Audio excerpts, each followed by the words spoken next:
তো চলো আজকে তোমাদের সাথে শেয়ার করছি খুব তাড়াহুড়োতে বাইরে যাওয়ার সময় মেকআপ আমি কিভাবে করি।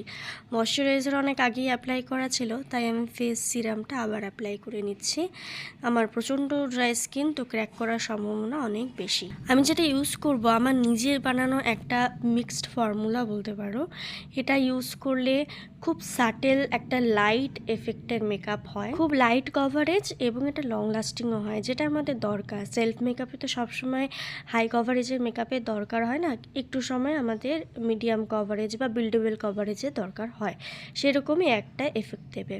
ব্লেন্ডার যেন কোনোভাবেই ড্রাই না থাকে, এটা আগে চেক করে নেবে। আমি ড্রাই ব্লেন্ডার দিয়ে করতে গিয়েছিলাম, ভুলটা বুঝতে পেরে আবার সেটাকে ড্যাম্প করে নিয়েছি।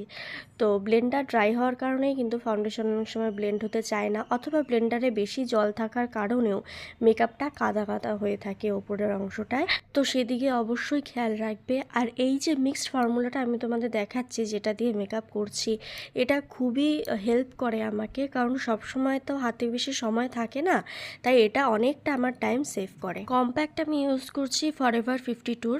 আমি এই বেসটার উপরে জাস্ট কম্প্যাক্ট দিয়ে ওটাকে সেট করে দিই, কারণ আলাদা করে লুজ পাউডার কম্প্যাক্ট ইউজ করার আর সময় থাকে না। লিকুইড লিপস্টিক অ্যাপ্লাই করার আগে একটা লিপ বাম অ্যাপ্লাই করে নিই। এই দেখো, যখনই আমি তাড়াহুড়ো করে মেকআপ করতে যাই, কিছু না কিছু একটা সমস্যা হয়, আমার দেরি হয়েই যায়। আচ্ছা, তো বাইরে যাওয়ার সময় তাড়াহুড়োতে আমি কখনোই আইব্রো ড্র করি না।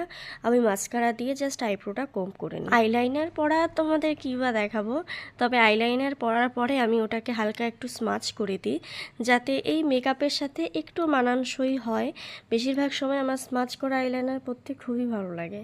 আইলাইনার স্মাচ যদি তোমরা করো, তাহলে আইলাইনার পরার সাথে সাথেই কখনোই সেটা স্মাচ করতে যাবে না। তার আগে যত রাজ্যের কাজ রয়েছে সেগুলো করে নাও, তারপরে শেষে ওটা করতে যাবে। কারণ ওই লিকুইড লাইনারের উপরে স্মাচ করতে গেলেই কিন্তু ওটা ছড়িয়ে যাওয়ার সম্ভাবনা বেশি থাকে। এই একটা জিনিস যে আমার কত ভুল হয়, আমাকে আবার ঘর খুলে ঢুকতে হয় এই পারফিউম দেওয়ার জন্য।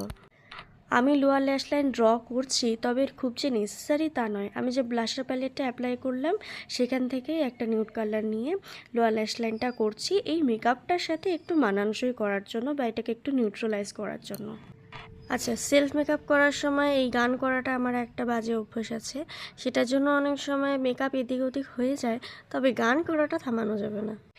এই মেকআপটা নর্মাল লাইটে কেমন লাগছে, রিং লাইটের সামনে কেমন লাগছে, আমি সব রকমভাবেই তোমাদেরকে দেখিয়ে দিচ্ছি। অনেক সময় কী হয়, লাইটের এফেক্টের জন্য কিন্তু অনেক বেশি হাই কভারেজের অথবা আনইভেন মনে হতে পারে।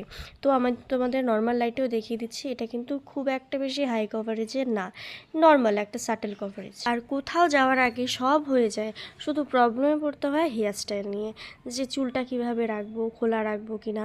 বাইকে কোথাও গেলে তো চুল খোলা রাখলে খুবই অসুবিধা হয়, তো এটা একটা বড় সমস্যা হয়ে দাঁড়ায়। যাকে আর সমস্যা করে কি লাভ, আমি যখন যেভাবে পারি ক্লিপ দিয়ে চুলটা আটকে রেখে দিই, জাস্ট কোনো স্টাইল টাইলের ব্যাপার নেই। আবার অনেক সময় শুধু সিরাম লাগিয়ে ছেড়ে দিয়ে রাখি। তো এটাই আমার মেকআপ লুক কমপ্লিট হয়ে গেল।